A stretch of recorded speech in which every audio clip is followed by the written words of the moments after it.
Hi guys! So yeah, kakarating lang namin sa Port Balinguan and now we're going to the ferry going to Port Benoni.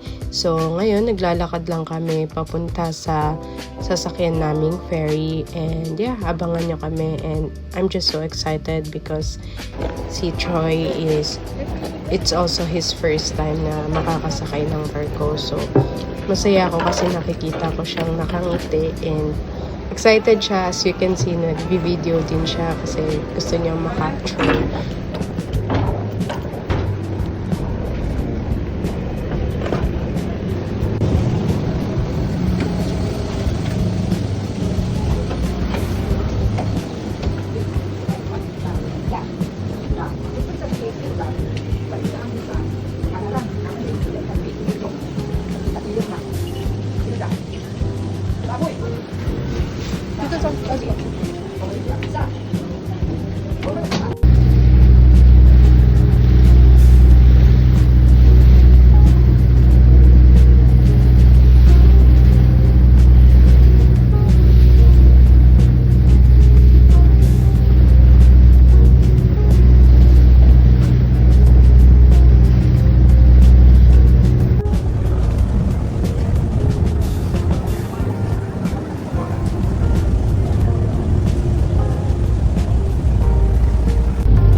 So, eto guys, pababa na kami and sobrang excited ako. Hindi ko na maipintay mukha ko pero mukha lang akong wala lang pero sa loob-loob ko sobrang excited talaga ako. Lalo na kasama ko si Troy.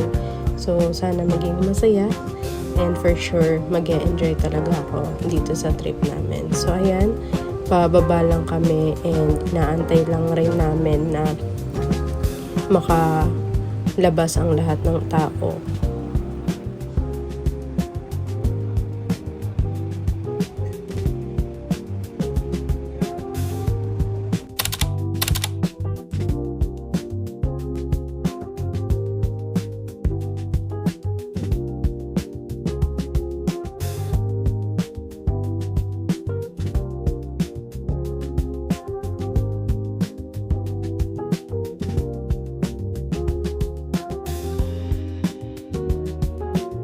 Alright, we already arrived and today we're exploring one of the most beautiful islands in the Philippines, Camiguin, the island born of fire. From stunning beaches and waterfalls to hot springs and historical landmarks, let's discover why this small island deserves a spot on your travel bucket list. Tara, let's go! My first impression, fresh air, peaceful surroundings, and everywhere you look. Nature is simply breathtaking. And this island may be small, but it has so much to offer. So, paglabas pa lang ng port, meron na agad nag-aabang na sila kuya nag-offer ng motorcycle rental and we rented it for 400 a day. So, convenient siya for us. Kung pupunta kayo, hindi na kayo mahihirapan kasi madami na silang nag-aabang and madami na ring lalapit sa inyo. So, very convenient na lang siya and hindi na kayo mahahasal. Especially sa road, madami na rin kayong madadaanan na Airbnbs. So, just wait and see.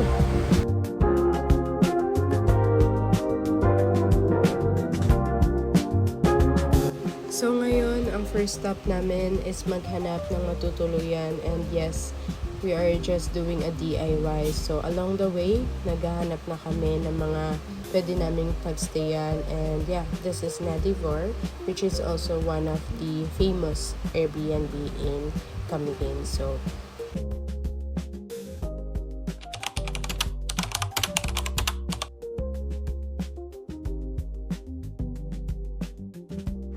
So here guys, sobrang nag-enjoy kami kasi ang ganda ng road and sobrang green talaga niya.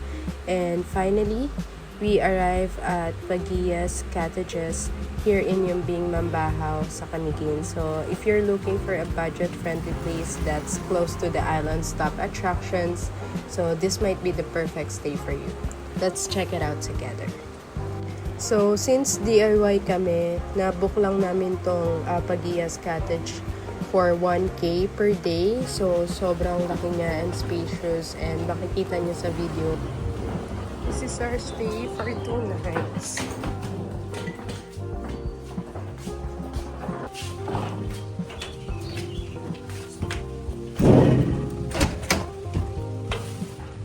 Wow.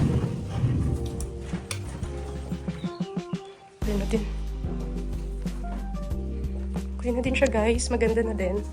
Dahil pang tulugan lang naman. Aircon pa. And malaki yung CR, in fairness. Wala lang siya salamin. So, ayan. Ito ang aking boyfriend. Yes! So, ayun guys. Pagkarating namin sa cottage namin kanina, nagpalit lang kami agad-agad and bumiyahe na rin kami para maghanap ng food kasi gutom na kami that time. So, I think tanghaling tapat na yan, mga 11 a.m. So, papunta lang kami. Naghahanap lang kami along the way na makakainan. So, hindi namin talaga alam kung saan kami pupunta kasi ang balak namin is lilibutin namin yung buong island. So, hindi na kami gumawa ng itinerary since small island lang naman siya. Guys, isa sa pinaka-favorite na bird ko is hummingbird, and I never expected na dito ako makakakita ng favorite bird ko. So dito pa lang, na good mood na talaga ako, and ang sarap pa ng pagkain namin yan. Kaya sa sobrang gutom namin, lumapang na kami, and ubos talaga yan guys kasi gutom na kami niyan dahil hindi kami nakakain ng maayos. So sobrang excited namin. Kasi before kami umalis sa bahay, nag-Lawson lang kami and hindi na kami talaga nakakain ng matinong pagkain. So, dito na lang kami bumawi.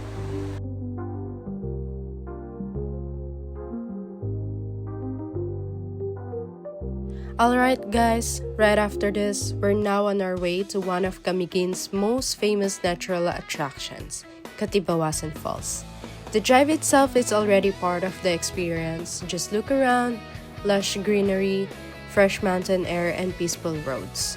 This is one of the reasons why Camiguin is called an island paradise. Katibawasan Falls is around 70 meters high, making it the tallest waterfall on the island. The water comes from the slope of Mount Timpoong and drops into a cool natural pool that's perfect for a refreshing swim. I'm just so excited to finally see it in person. But pictures look amazing, but I know nothing beats experiencing the cool mist and hearing the sound of the rushing water up close. So come with us and let's see if Katibawasan Falls live up the hype. Tara, let's go. Wow, what the fudge! That's nice! OMG! This one is pretty.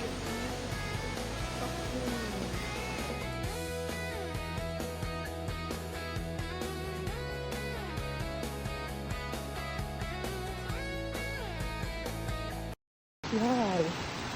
Amazing! Look! Ganda!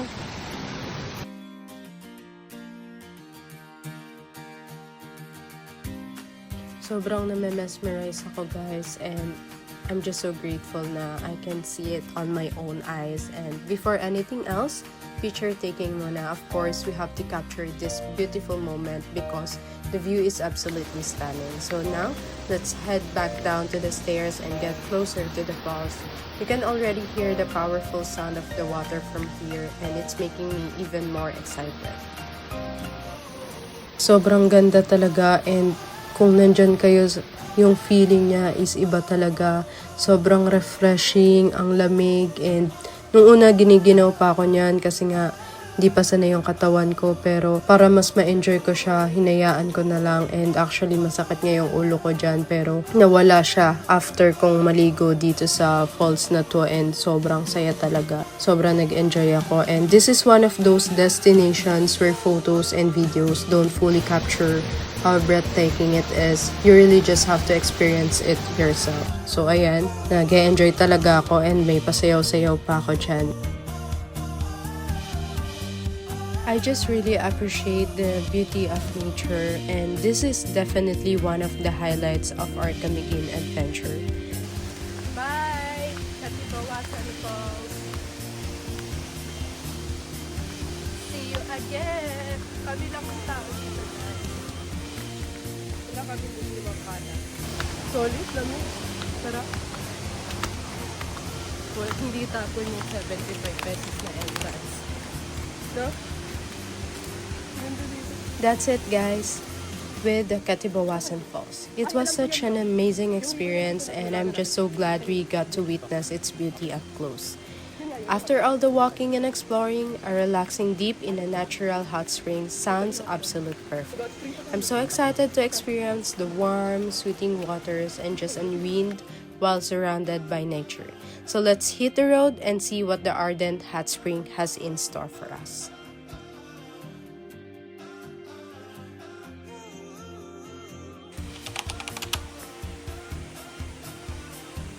So, tingnan nyo naman guys, kakapasok pa lang natin pero ganito na agad yung bumungad sa atin. Sobrang ganda, sobrang linaw ng tubig. And yan, nilibot pa namin yan kasi gusto namin makita talaga. We're going to enjoy the pools, soak in the warm water, and just take in relaxing vibes. If you're planning a trip to Camiguin, make sure to add Ardent Hot Spring to your itinerary.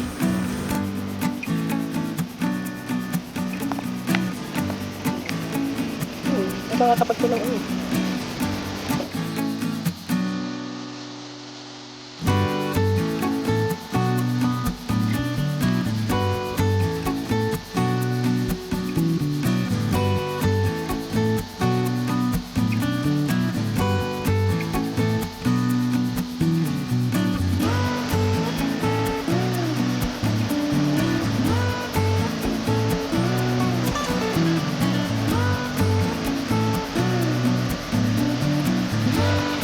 Ganda dun sa atin. Excel.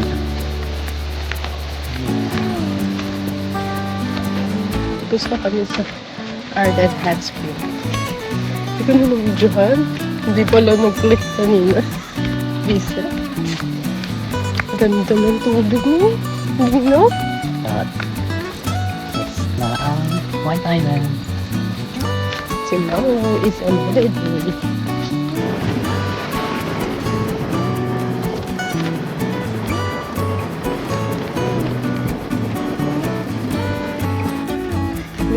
Kakauwi lang namin. Galing kami sa Ardent Hot Spring. Sobrang sarap sa pakiramdam. Nawala yung sakit yung ulo ko. So ngayon papunta kami ng Anday. Tama kasi friend. The best friend ko. Telepon na lang ako. So ito guys, papakita namin sa inyo. Tapat lang ng cottage namin. Dito kami nag-i-stay guys. Say hi. Hi.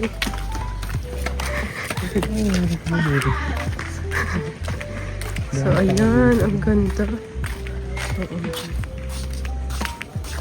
May entrance kaya dito. So pretty here. Ganda.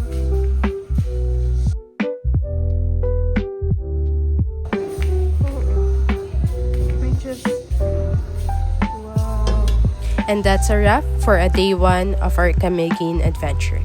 Even though we only visited 2 amazing spots today, I honestly enjoyed every single moment. We started our trip a little late, but it doesn't stop us from making wonderful memories. So, from the majestic Katibawasan Falls to the amazing Ardent Hot Spring, today was the perfect way to begin exploring this beautiful island. This is just a start of our Camiguin journey, and I can wait to see what the rest of the island has stored in for us. So tomorrow, it's going to be a full day of adventures, more breathtaking views, delicious food, and exciting places to discover. So make sure you stay tuned because part 2 is coming soon. And trust me, you won't want to miss this. If you enjoyed this vlog, don't forget to like, comment, and subscribe. Thank you so much for coming along on this adventure. And I'll see you on the next one. Good night, everyone, and see you in part 2.